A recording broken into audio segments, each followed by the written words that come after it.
بسم اللہ الرحمن الرحیم۔ السلام علیکم ورحمۃ اللہ وبرکاتہ۔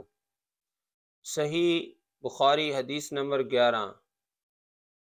لوگوں نے پوچھا یا رسول اللہ صلی اللہ علیہ وسلم کون سا اسلام افضل ہے؟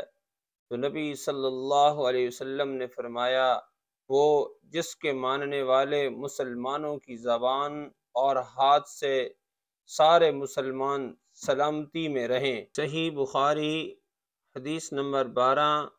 ایک دن ایک آدمی نے حضرت صلی اللہ علیہ وسلم سے پوچھا کہ کون سا اسلام بہتر ہے؟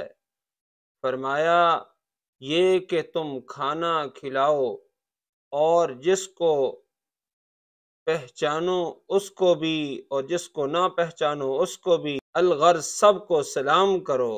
صحیح بخاری حدیث نمبر 13 میں حضرت صلی اللہ علیہ وسلم نے فرمایا تم میں سے کوئی شخص ایماندار نہ ہوگا جب تک اپنے بھائی کے لیے وہ نہ چاہے جو اپنے نفس کے لیے چاہتا ہے۔